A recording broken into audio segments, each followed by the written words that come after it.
పిత పుత్ర పవిత్రాత్మ నామమున ఆమెన్. జ్ఞానవాణి ప్రేక్షకులకు స్వాగతం, సుస్వాగతం. ప్రియ స్నేహితులారా, ఈనాటి మన ధ్యానాంశం దర్శన గ్రంథం మొదటి అధ్యాయం. దర్శన గ్రంథం బైబిల్లో చివరి గ్రంథం. దీనినే ప్రకటన గ్రంథం అని కూడా అంటాము. ప్రకటన అను పదాన్ని ప్రత్యక్షం అని కూడా పేర్కొంటాం.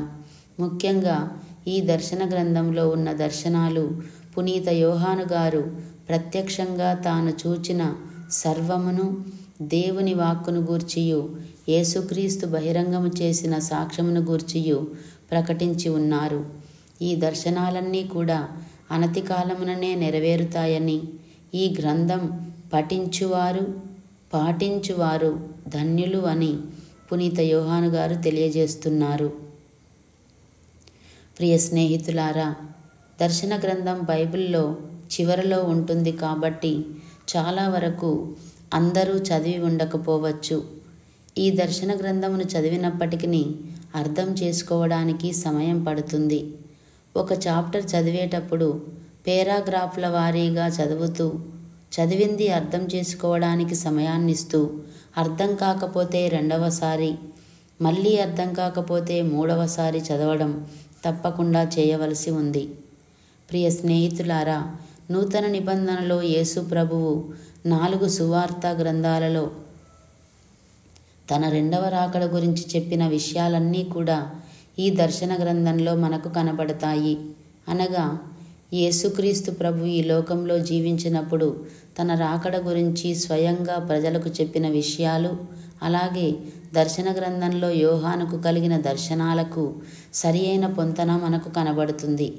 బాధాకరమైన విషయం ఏమిటంటే, చాలామంది దర్శన గ్రంథమును తెరవకపోవడము, చదవకపోవడము. ఈ ఆగమన కాలంలో ఉన్న మనము అంత్యదినములలో జరగబోయే విషయములను బహుక్షుణ్ణంగా తెలుసుకోవాలంటే, ప్రభువు రెండవ రాకడ సమయానికి సంసిద్ధపడాలంటే ప్రతి ఒక్కరము దర్శన గ్రంథమును చదవవలసిన ఆవశ్యకత ఉన్నది. ప్రియ స్నేహితులారా, దర్శన గ్రంథం మొదటి అధ్యాయంలో 10వ వచనం నుండి 20వ వచనం వరకు చూసినట్లయితే, యోహాను గారు దర్శనములో ఏమి చూశారు, ఎవరిని చూశారు, తనతో మాట్లాడిన స్వరం ఏమి తెలియజేసింది అనే విషయాలు మనం చూస్తాము. పునీత యోహాను గారు చెప్తున్నారు, ఆత్మ నన్ను ఆవేశించెను. అప్పుడు వెనుక నుండి నాకు ఒక గొప్ప శబ్దం వినవచ్చెను. అది బాకాధ్వని వలె ఉండెను. నీవు చూచుచున్నది అంతయు గ్రంథస్థం కావింపుము అని అది నన్ను ఆదేశించినది. నాతో సంభాషించినది ఎవరో తెలియుటకై వెనుకకు తిరిగి తిని, అట నేను 7 సువర్ణ దీపస్తంభములను చూచి తిని. వాని మధ్య మనుష్య కుమారుని పోలిన ఒకడు ఉండెను. 7 సువర్ణ దీపస్తంభముల మధ్య ఉన్న మనుష్య కుమారుని గురించి ఆయన దుస్తులు, శిరస్సు, శిరోజములు, వక్షస్థలం, కన్నులు, కంఠధ్వని, ముఖము, నోరు, పాదములు, కుడి చేయి, ఇలా ఆయన శిరస్సు నుండి అరికాళ్ళ వరకు ఏ విధముగా కనపడుతున్నారో వివరించి ఉన్నారు. నేను ఆయనను చూచిన తోడనే మృతుని వలె ఆయన పాదముల ముందట పడితిని. ఆయన తన కుడి చేతిని నాపై ఉంచి ఇట్లు అనెను, భయపడకుము, ఆదియును అంత్యమును నేనే, సజీవుడను నేనే. నేను మరణించి తిని, కానీ చూడుము, నేను సదా జీవించి ఉందును. మృత్యువు యొక్కయు పాతాళము యొక్కయు తాళపు చెవులు నా ఆధీనములోనే ఉన్నవి. కనుక నీవు ఈ విషయములను గ్రంథస్థము కావింపుము. జరుగుచున్న విషయములను, జరగనున్న విషయములను సమస్తమును లిఖింపుము. ప్రియ స్నేహితులారా, మార్కు సువార్త 13వ అధ్యాయము 26వ వచనంలో మనుష్య కుమారుడు మహాశక్తితోనూ మహామహిమతోనూ మేఘారూఢుడై వచ్చుటను జనులెల్లరూ కాంతురు అని వ్రాయబడి ఉన్నది.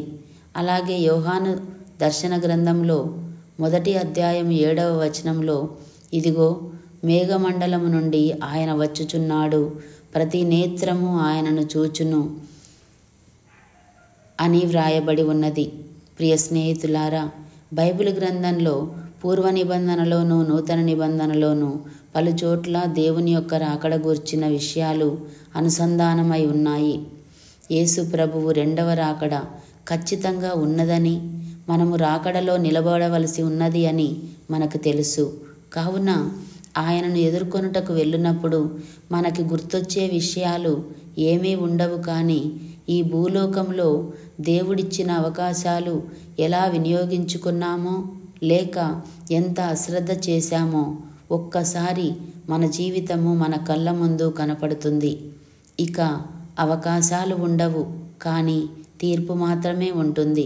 ప్రియ స్నేహితులారా, ఆ తీర్పులో నిత్యరాజ్య మహిమలో భాగస్వాములు కావడానికి మనం చేయాల్సిన మంచి క్రియలు అన్నింటికీ ఇప్పుడు అవకాశం ఉంది.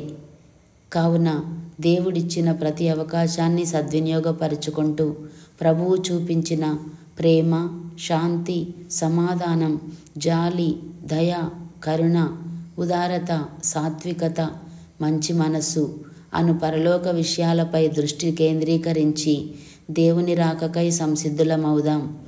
దేవుడు మనందరినీ దీవించునుగాక. ఆమెన్.